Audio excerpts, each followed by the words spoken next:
Stats in Souls-likes are so very terrifying because those are your first line of defense when making a build.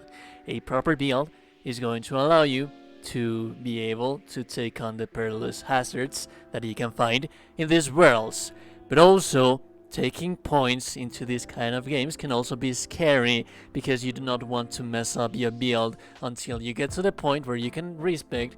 Some games even won't let you to respect, so you can mess up a character real bad if you do not know what you are doing with your builds. Fortunately for you, in this video I am going to show you how every single stat works in this game, how every single buff and passive bonus is going to work in this game, and how can you increase them to your advantage. What is up, you damn gorgeous and beautiful gamers? Welcome back to role-playing games to this Mariel corner in the internet, where we like to discuss about RPGs. If you like the content, if you like to have these conversations with Mariel James, I would very much like to invite you, like always, to hit the like button because it really helps me, like you have no idea.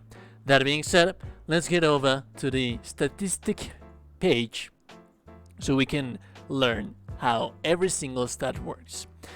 Basically, first we're going to start from left to right, and then we're going to be discussing about every single little stat that you see right here and how to increase them, how to make your character more powerful. Basics. Anima Essence. Anima Essence is basically the currency of the game. You get Anima Essence from defeating enemies, but every time you get killed, you lose all of your carrying Anima Essence, and you have to get it back again from the place that you died. But you can also get it from Essence of Spirits. These are going to be scattered throughout the world, and if you are wondering why can I buy them, it's basically because if you buy Anima Essence, if you spend your currency right here, you can store them, because you do not lose these objects when you die. So, if you are not willing, if you do not want to use your essence and for some reason you want to carry it for a little while longer, then you head over to the store and you purchase these little things, and that is going to basically keep your essences stored so that you can use them whenever you want to regain that essence that you have stored. And then we have the level up essence. This is how much. This one right here is how much you're carrying, and this one is how much you need to level up. Then we have health. Self-explanatory. Health is going to be increased by durability stats. Then we have endurance. Endurance is the stat that we need to perform actions. When you attack, you lose endurance. When you dodge, you use endurance. When you block, you use endurance. Every action that you do in this game is going to use endurance. It regenerates for a while, and it also regenerates faster depending on what kind of weapon that you are using. Light weapons are going to regenerate endurance a little bit faster than heavy weapons. Then we have alchemical capsules. These are basically your ammunition to range weapons, but also special moves weapons are going to be using alchemical capsules. You get alchemical capsules from exploring the world, but also from killing enemies, as you can see right here. This enemy that I have right here in front of me, it's most likely going to drop an elemental capsule. And let me see if I am. Yep, there we go. There it is. 2 alchemical capsules. You can carry as many as you want to. You can see them on the left down corner on the screen. You can carry as many as you want, but you can just use 5 at a time before they recharge. So if you are using a pistol, you can just fire your pistol 5 times before they regenerate, but you do not have to rest on the pistol to be able to get them back. There's always going to be your elemental alchemical capsules right there whenever you need them. Then we have the loot multiplier. Loot multiplier is going to be increased by our engineering. That is important to get alchemical capsules, but also it is important to get this little thing right here, ordinary oil vials. These are consumable healing items that are going to heal you throughout a period of time, opposite to your basic vials that heal you in one instance. These ones are going to take longer to heal you, but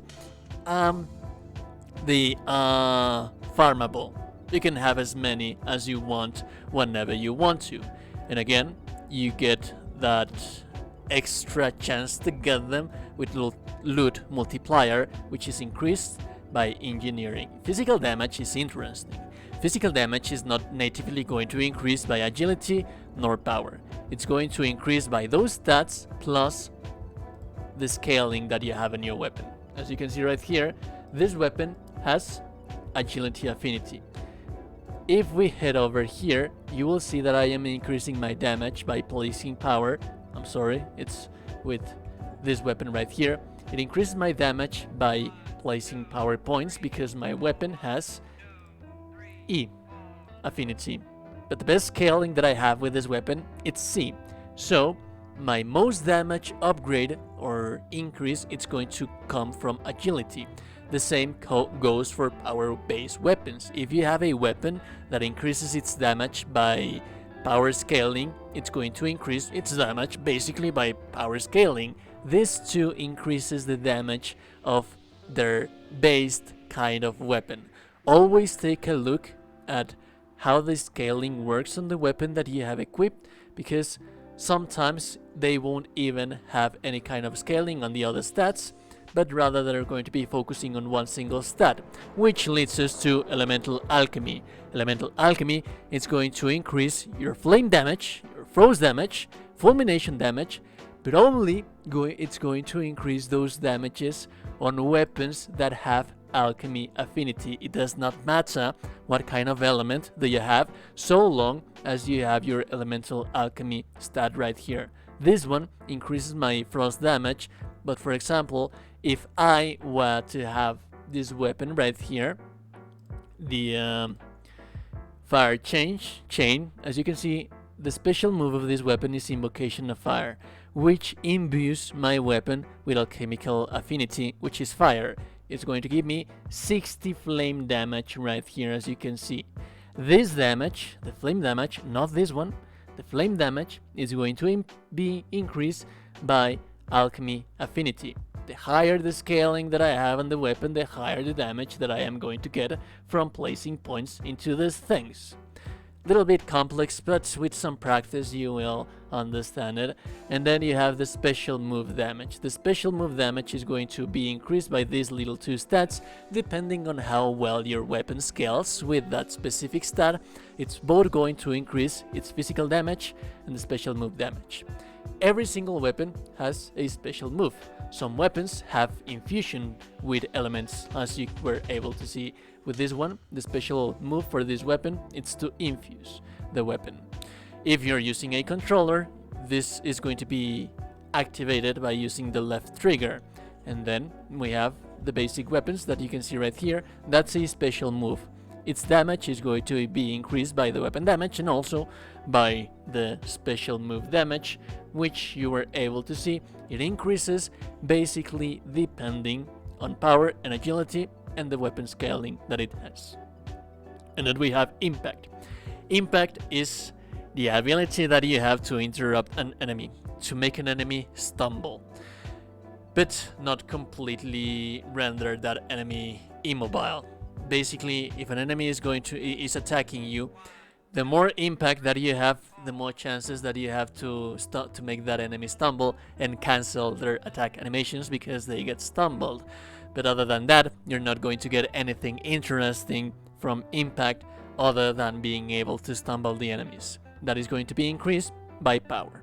And then we have Immobilization. Immobilization is going to be increased by agility. The more immobilization that you have, the more chances that you have to cause a riposte on an enemy. As you can see right here, I do not have enough agility points, I do not have enough immobilization, but that little meter on the enemy right there, on that little figure that it has, is filling up. The moment that it finishes filling up, it's going to allow me to do a free critical hit on the enemy. I wasn't able to get it as soon as possible, because as you can see right here, I do not have any points into agility, therefore my immobilization is very, very low. Again, when you make an enemy immobile, it's going to give you a free critical hit. Critical hits in this game work differently than in other RPGs. Other RPGs, they are randomized and they are based on your chances to get critical hits. This one, you need to immobilize the enemy and then you're going to get a free critical hit, which its damage is going to be increased by the critical hit multiplier, as you can see right here. You get that critical hit multiplier to get up by placing points into bigger. So basically these two stats are intertwined together, they synergize. The more agility that you have, the more chances of immobilization that you're going to get on the enemies. The more bigger that you have, the more damage that you're going to get from those free critical hits. Remember, critical hits always come from this mechanic. They are not random. They are not going to happen whenever you want them to happen. And then we have the Affliction multiplier. The Affliction multiplier is basically the chances that I have to place an affliction on an enemy. I do have enough Affliction multiplier, and as you can see right here, I am able to place an affliction on my enemy with my elemental based weapons on 3 single hits. That is only because I have proper Affliction multiplier and I can basically place a status on the enemy on 3 single hits. Remember that the different status that I have are flame damage, frost damage, and fulmination damage. Each one of these things have their very own specific debuff. The frost damage has what you were able to see, it freezes the enemy, this causes damage over time, and this causes the enemies to malfunction, causing different kinds of damages to the enemies. Again, the more Affliction multiplier that I have, which is increased by engineering, it's going to allow me to place elemental debuffs on the enemies so much faster. And then we have balance. Balance, opposite to impact, is the ability that I have to endure the enemy attacks. To not get staggered, to not get my attack animations cancelled, to not get stumbled on the ground. The more balance that I have, the more sturdy that I am going to be. That is going to be increased by durability. Then we have armor. Armor is going to basically give me armor. Now this is not so important because in Souls games, in Souls titles, what you want to do is not get hit whatsoever.